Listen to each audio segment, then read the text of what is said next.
Hi నమస్తే అండి, welcome to MD వారి వంటలు. ఈరోజు నేను చేయబోయేది రాగి మాల్ట్ అండి.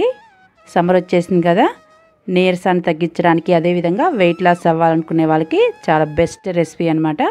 దానికోసం నేను 1 కప్పు రాగి పిండి అయితే తీసుకున్నాను. అదేవిధంగా గుమ్మడి గింజలు, వాటర్ మిలన్ సీడ్స్, అదేవిధంగా సన్ఫ్లవర్ సీడ్స్ అండి, పొద్దుతిరుగుడు గింజలు అన్నీ ఒక్కొక్క టేబుల్ స్పూన్ అయితే తీసేసుకున్నాను. నేను 1 కప్పు అని చెప్పాను కదండి, అది కలుపుకోవడానికి కన్వీనియంట్గా ఉండాలని పెద్ద కప్పులో వేసుకున్నాను అనమాట. ఇప్పుడైతే మనం వీటిని వాటర్ పోసేసి లూజ్గా కలుపుకోవాలి. అంటే లిక్విడ్ లాగా జారుగా మనం వాటర్ మిక్స్ చేసి కలుపుకోవాలి బాగా. ఇందులోనే కొంచెం రుచికి సరిపడా సాల్ట్ అయితే యాడ్ చేయాలండి. యాడ్ చేసి బాగా కలిపేసుకోవాలి.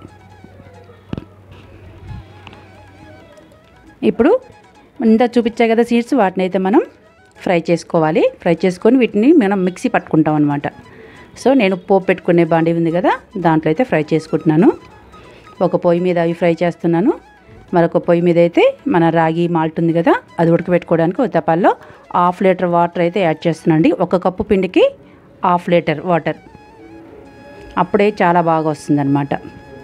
నీళ్ళు తెరలేక ఇందులో మనం కలుపుకున్న రాగి జావ ఉంది కదా, వాటర్ రాగి ఫ్లోర్ కలిపిన మిక్చర్ ఉంది కదా, అదైతే యాడ్ చేయాలి. అది యాడ్ చేసి బాగా ఉడికించుకోవాలి. ఇది ఉడకడానికి నాకు 10 to 15 మినిట్స్ పట్టిందండి.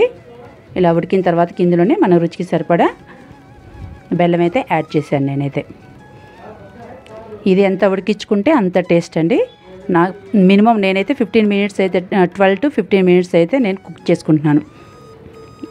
బెల్లం వేసుకొని ఇలా తాగితే దీన్ని జావా అంటారండి. ఇలా అయినా తీసుకోవచ్చు. ఇప్పుడు నేను దీంట్లో మిల్క్ యాడ్ చేస్తున్నాను. ఒక 100 ml మిల్క్ అయితే యాడ్ చేశాను. ఇదైతే పూర్తిగా మీ ఆప్షనల్ అండి. ఎంత కావాలంటే అంత క్వాంటిటీ మీరు యాడ్ చేసుకోవచ్చు. ఒకసారి బాగా కలుపుకున్నాక ఇందాక చూపించా కదా సీడ్స్ పౌడర్ మిక్సీ పట్టుకున్నాను, 1 స్పూన్ అయితే యాడ్ చేశాను. అంతే, ఎంతో tasty and healthy protein rich రాగి మాల్ట్ అయితే రెడీ. నా వీడియో కనుక మీకు నచ్చినట్టయితే లైక్ చేయండి, షేర్ చేయండి, సబ్స్క్రైబ్ టు ఎండి వారి వంటలు. మరొక కొత్త రెసిపీతో మళ్ళీ కలుద్దాం.